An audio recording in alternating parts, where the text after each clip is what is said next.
I'm Dana, and yesterday I went to see the Barbie movie thinking that it was just going to be a bit of fun, thinking that it was just going to be a silly little movie, and it deeply emotionally damaged me. So I really want to do a little video just sort of chatting about it and talking about some of the things that I related to with it and some of the things it made me think about.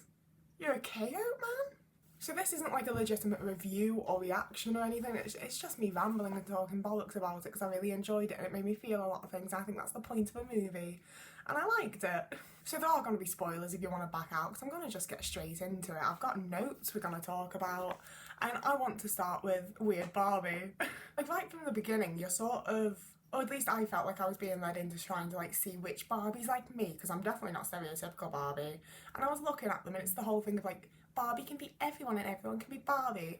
And it's cute and it's sweet and whatever, but I was like, none of these are me though. I don't relate to any of these Barbies. Like I'm not a president or a doctor or a stereotypical Barbie or what, you know? And then there was Weird Barbie.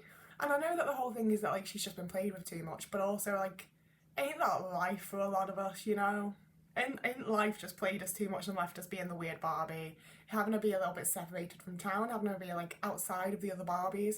Although I didn't like that they were like, oh, we call her weird Barbie behind her back and to her face, because I'm like, you're doing it to her face, so it's not behind her back. Like, it felt like, to me, some sort of like inherent, like, even when we're not actually using this as like a derogatory term and we're not actually being mean to this other woman, there's automatically this like understanding of bitchiness to it, and like you have to declare like we did it behind her back, but we did it to her face too. And it's like, yo, maybe she's just weird Barbie. Like she's calling herself weird Barbie, she's got a weird house, like she's clearly fine with it. Why do we have to pretend like it's derogatory? But mostly as like a queer woman and someone who relates quite heavily to like aughty gender and that type of thing, it was really, really nice to see someone that's like, she is a Barbie and she is one of them, but she is also different from the other Barbies and sort of othered from them, but they still need her and she's still, you know, a Barbie. But it's still the thing of not quite being a Barbie, you know, like as much as you might be able to like sit in with your gal pals and talk about things that women talk about, there's still always those little differences and little things that you don't understand about them and that they don't understand about you. And I felt like it was just a really nice, like, easy, light representation of that was just fun and sweet and nice. And you didn't have to, like, think as hard into as I have. The first part of the movie that made me fucking cry, though, was when Barbie goes off about not wanting things to change and not liking it when things change, and that whole little scene. And stuff like that always gets me because it's one of the times that I actually feel able to relate to like people on a whole, because a lot of the time I don't feel like I really can relate to neurotypicals and the like being autistic. And when people talk about not liking change and not wanting things to change and not knowing how to deal with change, that's where I'm like, oh, actually we are quite similar. I am still a person after all. But I think the thing that kind of made it really important for me was that a lot of the times when we're showing change in like TV shows and movies, it's very much in the way of like, see, isn't everything better now? Everything's great now. You just needed to like believe and understand and try your best. And now you see that change is actually really good and you shouldn't have been scared in the first place. Whereas like things actually do change for the worse for Barbie and we end up with the whole like patriarchy Ken thing. And I kind of really appreciate seeing something change for the worst. And obviously it gets fixed, but you know, take that representation where we can, I guess. Like, if it makes you feel good and you enjoy it in a movie, that's fine.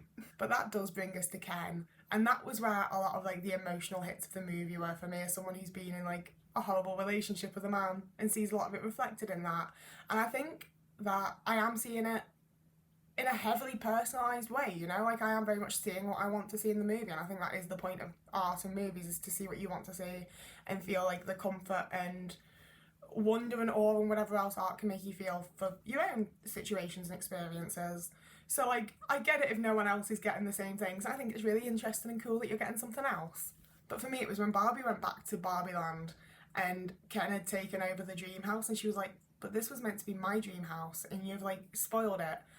Absolutely sent me, because I spent 8 years building a house for a man, like not building a house but you know, creating a home. I put up all the art on the walls, I bought the couch, I put nice fucking throw pillows and cushions and fucking blankets on the couch, you know, I made it a home that was cozy and warm and felt good to be in. And when we broke up and when he like became even more abusive than he had been within the relationship, I had to watch that all get torn apart and taken down, and you know, I had to do a lot of it myself. I had to literally like take my home apart and pack down this dream home that I had of like, you know, I've moved in with my boyfriend and we're going to eventually get married and we're going to live here for a really long time and be really happy here and be really comfortable together. and then all of a sudden it's just gone and he didn't care. And it was horrible and really nice at the same time to see that reflected in Ken taking over Barbie's dream house and just being like, well, why shouldn't I get to have a dream house? Why shouldn't I get to have this and this and this? And it's like, yeah, you totally should get to have that, but you don't need to take mine for it. Like, why do you have to earn my thing to get your thing? And that was the thing that really stuck out to me with like the whole like Kendom situation, or the like patriarchy coming to Barbie Land thing. You know, like as someone who's often had like the tomboy label and been like accused of trying to like be a pick-me or trying to like not be like the other girls, and generally just trying to fucking befriend people and make friends and have a nice life and not really thinking that much about gender, you know? Like, taking all of that into account, there's been so many times that I've been accused of like trying to take something from men and like trying to steal their thing and like insert myself where I'm not needed. And yet when men literally steal our stuff and like take our things and like transport it into theirs and don't create their own version in the way that we try to, and don't try to like just be included in the way that we often try to, straight up have to like eradicate our thing and make it theirs. Like, it's seen as like such a completely different thing that they're not shamed for and they're not made to feel bad about. And I liked how that was approached as well in the movie, in that like women always have to be the ones to feel bad, and women are like, not always, obviously, you know, like it is nuanced and like it's a whole thing, but in my experience with the men that I've been around, I've always had to be the one to apologise, I've always had to be the one to be like, no, it'll be okay. Like, I've always had to be the comfort and the labour and the support, and, you know, take on a million billion different jobs and positions and roles like Barbie does for a man. And that absolutely like sent me at the end when Barbie like apologised for not having seen Ken and not having paid enough attention to Ken, and he doesn't apologise and he still tries to fucking kiss her and still thinks that there can be something more. And I absolutely hated it. Like, anybody that's left this movie liking Ken blows my mind, because I like went into it being like, oh, he's fun, and left it being like, I hate him. I would love to slap Ken across the face and be like, fucking apologise to someone. And the final thing I want to point out here, and I mean, there are others as well, but there was some like so specific, like incredibly specific, I can't think of the fucking word, which is so annoying in videos, references, I suppose. And the one I really want to talk about is the one to The Godfather, because, oh, when I met my ex-boyfriend, I was in college and I was doing film studies, and apparently every man just fucking asks it at some point, because he asked if I'd seen The Godfather, and I was like, no, I haven't seen The Godfather.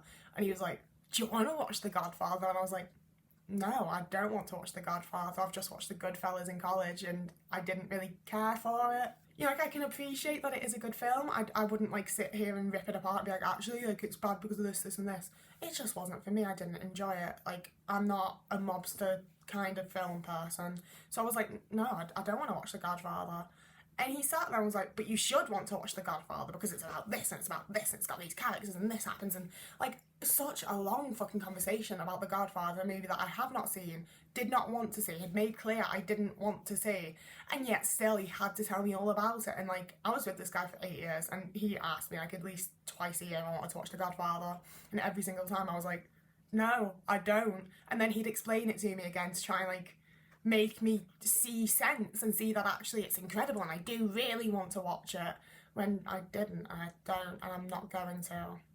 And I saw it, and like, I went to see Barbie in an autism friendly screening, so there were like, it was me and my two friends and like two other people in the other end of the cinema, and I think they were male, I'm not sure, but I think I'm probably going to go and see it again, to be honest, and I really want to see it in like a crowded room of women, because I feel like we will all laugh at that part, and it's that kind of laughter of like, oh, thank God it's not just me, you know, it's like actually that funny, it's that like, oh my God, we've all been through this, we've all sat through this, okay. Also, this is kind of unrelated, honestly, it's like my autism brain just making its little connections that it does, we've talked about this before, but yeah, the woman from Matilda playing Barbie's mum, essentially playing Ruth, oh, when I realised who it was, it absolutely sent me, because I watched Matilda like constantly growing up. I watched Matilda a lot because it reminded me of my family to some degree. And this sounds horrible, but I was kind of like, I'm glad that Matilda's mum like realises that she's horrible. Like, Matilda's mum gets it. Mine might not. My mum thinks that she's really nice and lovely and whatever else. But I appreciated while watching Matilda that like her mum understood that she wasn't a good mum, and that's why she was willing to give her up. And having like really bonded to that character in that movie, to then see her like play Barbie's mum in this was real fucking nice and made me cry. And I think it was the thing as well, like, this is vaguely related to the last point and also kind of its new point, but it's the case of, like, so many of us, like, grew up with Barbie, you know, like, we watched, I watched fucking Princess and the Pauper and the Rapunzel one. Those were my two, like, big favourite Barbie movies, and, like, I've watched the vast majority of the others. You know, like, there's a picture I really tried hard to find if I had, like, a picture of that's in my mum's house of me in, like, a little Barbie skirt for school picture. That I remember that skirt, and it was really nice texture, and it was, like, blue and pink stripes with the Barbie logo on it. I loved it. But I moved on to Bratz, like, pretty quick. Like, the majority of my childhood, I was more of a Bratz kid than a Barbie kid.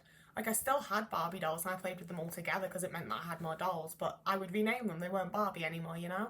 And it was this thing of, like, Barbie had become just,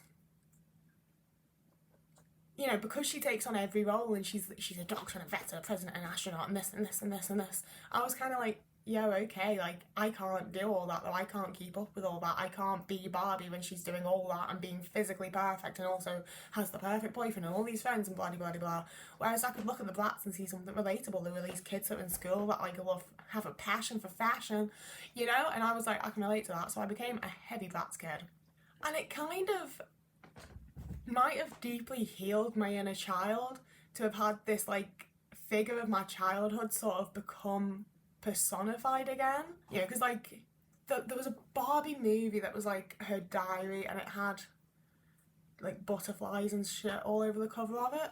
That was one of my favourite Barbie movies because she was just a normal girl in it, essentially. She was just, like, living in Miami and dealing with, like, boyfriend stress with Ken.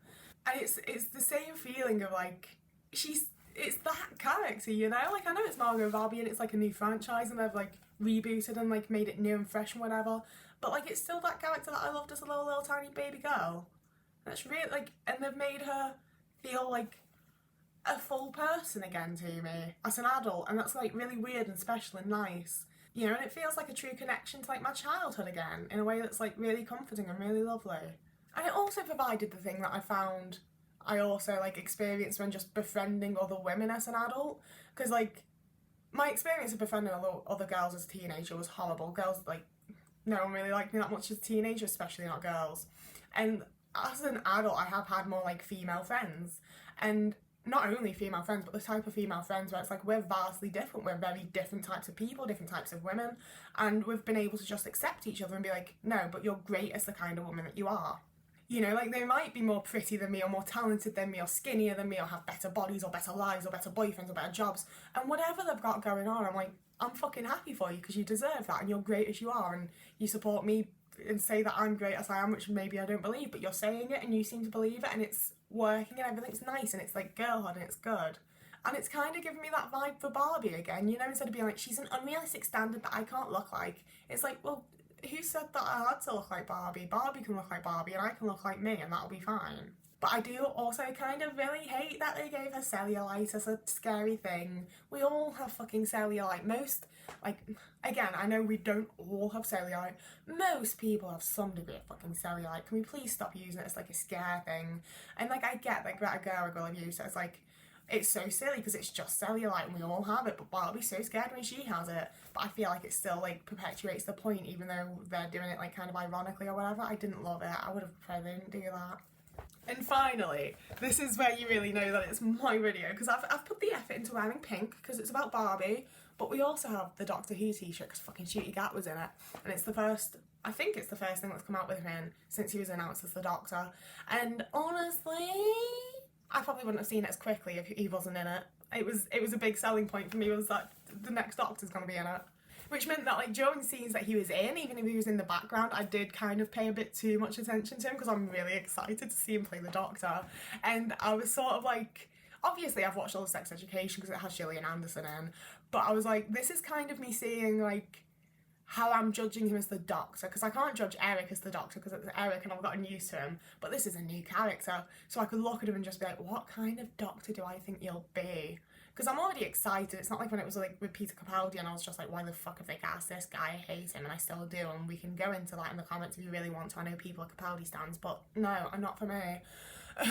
So I was just sort of, like, watching him in the background and judging him harshly, and it's only made me more excited because he's one of those actors that, like, every single moment that he is on the screen, he is acting, you know? Like, he is constantly in character, he's constantly doing something, even when he's like blurry in the background and you can't really tell what he's doing, like, he is acting, and I feel like he's just gonna be a great fucking Doctor, and he's so cool, and it's like really fucking hyped me up to for him to play the Doctor and to see, like, it's so far away as well. We've got to make it through these episodes with David Tennant first, but I think he's gonna be such a good fucking Doctor. And also with that bit when the Kens do the dance, like, the Doctor did that dance. Like, I know he's not the Doctor yet, but he's gonna be, and then we can all be like, oh my god, the Doctor did that dance. It's gonna be fucking sick, and I love it. So yeah, like I said, this is not some sort of essay, this is not some sort of review, this is literally just me being like, I liked this, and I felt like this, and this bit made me feel like this. Like, I know I mentioned doing a film studies A-level, but like, I didn't complete it. I don't know how to do film studies. I'm not a smart person. I'm not an educated person. I just enjoyed a movie and wanted to talk about it in a video, so that's what I've done. So if you enjoyed it, please do like and subscribe. That'd be really cool. This isn't the type of content that I make as a rule, but you could go and check out my other content and see if you like that, and then make the decision to subscribe if you wanted to. You can also follow me on TikTok and Twitter and Instagram, and if you want to donate money towards my lifestyle, you can donate on Ko-fi, or you can become a Patreon member, or you can also become a YouTube membership. I can never remember what they're actually called, but you can do all of those if you want to. There's no pressure. I'd much prefer if you just, I mean, I wouldn't prefer, but I love it when you subscribe, so I'm not going to be mad if that's all you do, you know? It's all good, no pressure, everything's chill, everything's fine. Whoever you are, wherever you are, I hope you're having a lovely morning, evening, day, afternoon, week, month, year. And I'll see you again in a couple of days, because I upload on Thursdays and Saturdays and should have said that before.